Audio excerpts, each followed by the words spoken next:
नमस्कार दोस्तों, एक बार फिर से आप सभी का स्वागत है जीके मिलेनियर में। आइए आज हम झारखंड जीके को आगे बढ़ाते हुए, जो कि झारखंड हिस्ट्री में हम पढ़ रहे थे, झारखंड की जनजातीय शासन व्यवस्था, उसी को हम आगे बढ़ाते हुए आज हम दूसरा शासन व्यवस्था, क्योंकि हम कल मुंडा शासन व्यवस्था देखा था और आज उसी का अगला क्लास है जो कि आपका है नागवंशी शासन व्यवस्था। तो कहीं ना कहीं मुंडा शासन व्यवस्था के बाद आपका नागवंशी शासन व्यवस्था देखने को मिलता है, तो वो सभी के बारे में हम चर्चा करेंगे। दरअसल नागवंशी शासन व्यवस्था, ये नागवंशी राजाओं की जो शासन व्यवस्था थी उसी को नागवंशी शासन व्यवस्था कहा गया। तो मुंडा की शासन व्यवस्था के बाद जो स्थानांतरण होता है वो नागवंशी शासन व्यवस्था का होता है। तो आइए हम एक एक करके नागवंशी शासन व्यवस्था के बारे में पढ़ेंगे, फिर इसके बाद क्रम से जो भी शासन व्यवस्था आएगा वो सारे को हम आगे चर्चा करेंगे। जैसे इसके बाद पढ़ा पंचायत शासन व्यवस्था आएगा, फिर मांझी शासन व्यवस्था है, और भी जो भी शासन व्यवस्था है वो सारे शासन व्यवस्था को हम देखेंगे। और अलग अलग जितने जातियां थी, कह सकते हैं कि जितने भी जनजाति थी, वो अलग अलग जातियों के शासन व्यवस्था को ही क्या कहा गया, अलग अलग शासन व्यवस्था के नाम दिया गया है। तो कल हमने मुंडा शासन व्यवस्था देखा था और आज हम बात करने वाले हैं नागवंशी शासन व्यवस्था की। नागवंशी शासन व्यवस्था में अगर सबसे पहले बात करें तो नागवंशी राजाओं की शासन व्यवस्था को नागवंशी शासन व्यवस्था कहा जाता है। तो जितने भी नागवंशी राजा थे उस समय की जो शासन व्यवस्था था वो सभी के बारे में इसका विशेष रूप से हम अध्ययन करते हैं। अगर बात की जाए नागवंशी शासन व्यवस्था, तो कहीं ना कहीं ये मुंडा शासन व्यवस्था के लगभग वैसा ही था, और जहां तक हम कह सकते हैं कि मुंडा शासन व्यवस्था का थोड़ा बहुत और इसमें प्रसार होता है। तो कोशिश करते हैं जितने भी नागवंशी राजा वो मुंडा शासन व्यवस्था को ही ये आगे लेकर चलते हैं। इनमें भी अगर बात की जाए तो सबसे पहले ये जंगल से गांव में आते हैं, और गांव का जो मुख्य व्यक्ति होता था उसे मांझी कहा जाता था। जबकि ये मुंडा शासन व्यवस्था में हम देखे थे, उसमें भी हम बात करते कि गांव के बाद पढ़ा का बात किए थे, पढ़ा के बाद पढ़ा पंचायत, इस तरह से फिर राज आता है। तो कुल उसी तरह से नागवंशी शासन व्यवस्था भी लगभग वैसा ही देखने को मिलता है। गांव की अगर बात की जाए तो गांव के जो मुख्य व्यक्ति माना जाता था उसे मांझी कहा जाता था, और 12 से 20 गांवों को मिलकर एक पढ़ा का निर्माण करता था। तो 12 से 20 गांवों को मिलाकर एक पढ़ा का निर्माण करते थे। जैसे कई जिलों का निर्माण करके एक राज्य बनता है, कई राज्यों को मिलाकर एक कह सकते हैं कि देश का निर्माण होता है, बस उसी तरह से यहाँ पे भी आपका कंसेप्ट है। तो 12 से 20 गांवों को मिलाकर एक पढ़ा बनता था, उसको क्या कहा गया, पढ़ा कहा गया। और पढ़ा में भी जो उसका मुख्य व्यक्ति होता था उसे मानकी कहा जाता था। अब मानकी जो था ये मुंडा शासन व्यवस्था में ही कहा जाता था। अब होता क्या कि नागवंशी राजाओं ने क्या किया, थोड़ा सा इसको बदलने का प्रयास किया। इसने क्या किया कि मानकी की जगह पे एक शब्द का प्रयोग किया, भुईहर। तो यहाँ पे पूछा जाता है कि भुईहर आखिर में था क्या। तो पढ़ा के जो मुख्य व्यक्ति माना जाता था, जो मानकी था, मानकी को ही क्या कर दिया, उसका नाम परिवर्तित करके उसके जगह पे ये लोग क्या करने लगा, भुईहर प्रयोग करने लगा नाम। अब भुईहर के अंदर में बता दें कि इसके अंतर्गत जो भुईहर गांव होता था, या तो भुईहर जो भी शासन व्यवस्था होता था उसके अंतर्गत 12 गांव आते थे, यानी 1 दर्जन गांव इसके अंतर्गत रहता था। उसके बाद फिर गांव के बाद पढ़ा के बाद कई सारे पढ़ा का मिला करके एक राज का निर्माण होता था, जिसे हम कह सकते हैं कि राजा, जिसका जो मुख्य व्यक्ति होता था उसे राजा कहा जाता था। और कह सकते हैं कि नागवंशी शासन व्यवस्था का ये अंतिम न्यायालय होता है। जैसे अभी हम लोगों का सुप्रीम कोर्ट, तो सुप्रीम कोर्ट अभी देखते हैं कि जो भी अंतिम निर्णय माना जाता है, जो भी निर्णय की अगर सुप्रीम कोर्ट का जो निर्णय है वो अंतिम निर्णय है। तो उसी तरह से कुल अगर बात की जाए तो नागवंशी शासन व्यवस्था के समय में राजा का जो निर्णय होता था, यानी राज का जो निर्णय होता था, वो अंतिम न्यायालय के समान माना जाता था। अब यहां से बात आगे हम बढ़ते हैं तो राजा की खेती बाड़ी एवं कार्य देखते कि राजा के दरबार में कई सारे अलग अलग व्यक्ति होते हैं। तो उसी तरह से यहाँ पे भी एक शब्द का प्रयोग होता है, भंडारी का। तो बता दें कि राजा की खेती बाड़ी का कार्य, अन्न के भंडारण, जो भी अन्न ये या तो उपजाया जाता था या तो फिर जो भी जमा होता था वो सभी का भंडारण, उसके बाद पहरेदारी का कार्य, ये सभी का काम जो करता था वो उसका नाम भंडारी था। यानी ये सभी कार्य जो करता था वो भंडारी करता था। तो यहां से पूछा जाता कि नागवंशी शासन व्यवस्था में भंडारी का कार्य क्या था, यानी वो क्या करता था। तो वो राजा की खेतीबाड़ी का कार्य, अन्न के भंडारण, पहरेदारी का कार्य, ये सभी जो था वो विशेष रूप से भंडारी का कार्य था। अब यहां से उसके बाद आता है नागवंशी प्रशासन की नींव जो था वो विशेष रूप से पढ़ा पंचायत पर ही आधारित माना जाता है। जैसे हमने इससे पहले भी चर्चा किया कि मुंडा शासन व्यवस्था को ही ये लोग आगे बढ़ाने का प्रयास किया, उसको रोका नहीं। जैसा शासन व्यवस्था मुंडा शासन व्यवस्था में था वैसा ही ये लोग भी क्या किया, उसी शासन व्यवस्था को आगे बढ़ाया। बस कुछ कुछ चीजों को, जैसे इसने मानकी के जगह पे भूयहर शब्द का प्रयोग किया, तो ये कुछ कुछ चीजें उसने बदला, बाकी के लगभग देखा जाए तो उसी के समान माना जाता है। फिर आता है नागवंशी प्रशासन की नींव जो था पढ़ा पंचायत पर आधारित था। अब यहां से उसके बाद समय आता है प्रथम शताब्दी की, यानी 64 ईस्वी की। अगर 64 ईस्वी में देखा जाए तो मुंडाओं की राज व्यवस्था जो है वो कहीं ना कहीं नागवंशियों को हस्तांतरित हुई।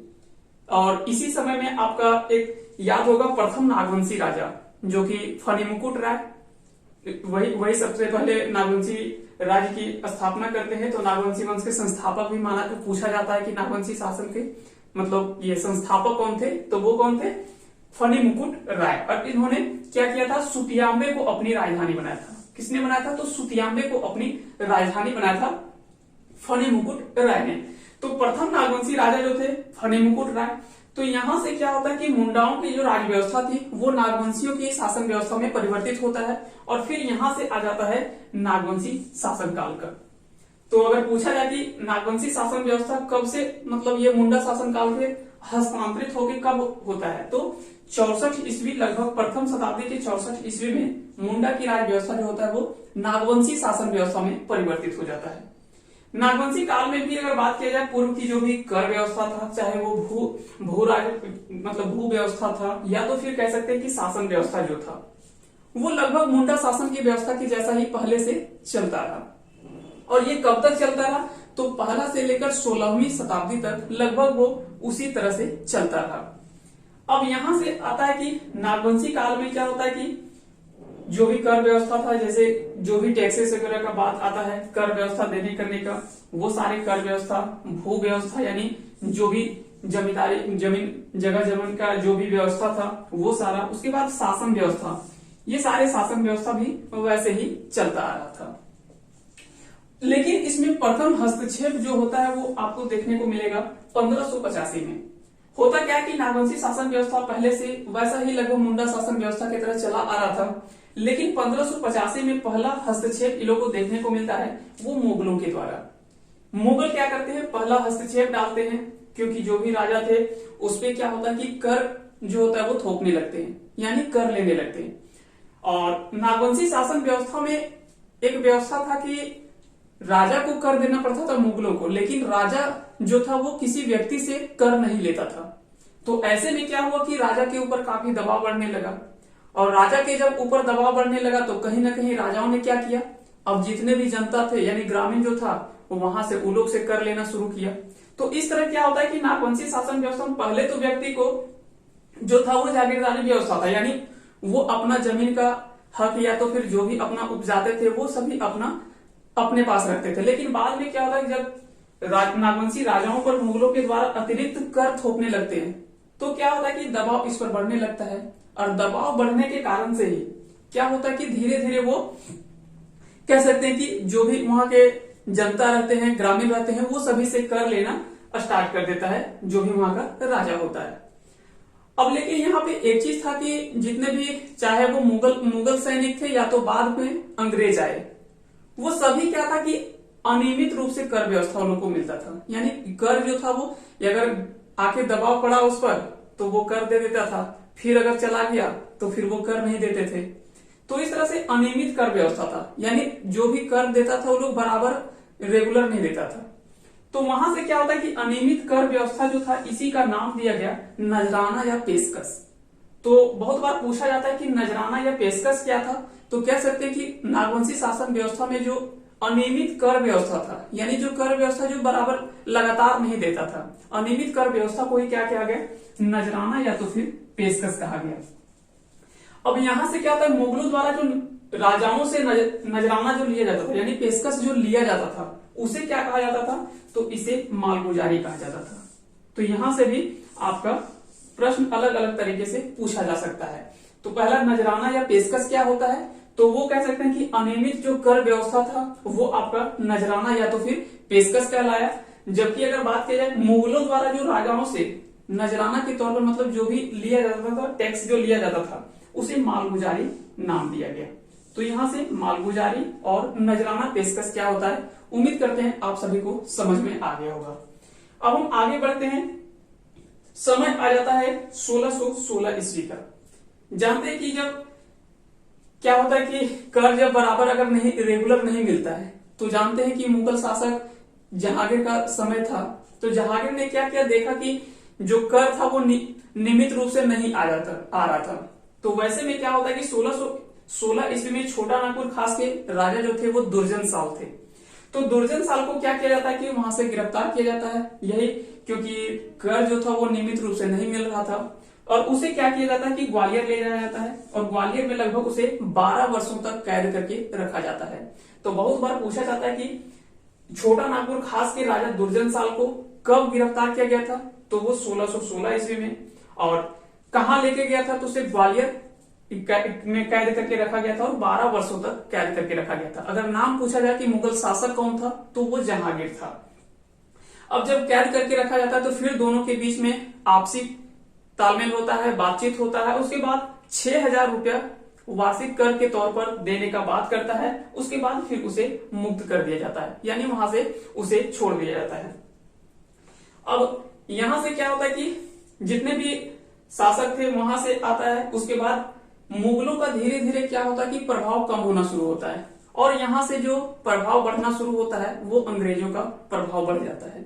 हम देखते हैं जैसे जैसे मुगल शासक, कह सकते हैं कि मुख्य रूप से औरंगजेब के बाद जितने भी मुगल शासक थे वो शासक के तौर पे तो आगे तक चला, लेकिन मुख्य रूप से जो कह सकते हैं कि जो शक्ति था मुगल शासक का, वास्तविक शक्ति जो था वो खत्म हो चुका था, और वो कहीं ना कहीं अंग्रेजों के अधीन होकर रह गया था। क्योंकि वो कह सकते हैं कि एक जमींदार के रूप में काम करने लगा था। क्योंकि जितने भी राजा थे वो सब क्या करते हैं कि अंग्रेजों की एक चाल होती है। अब देखिए हम इसको चर्चा करते हैं एक एक करके, उसके बाद अच्छे से समझ में आएगा। सबसे पहले समय आता है 1765 ईस्वी का।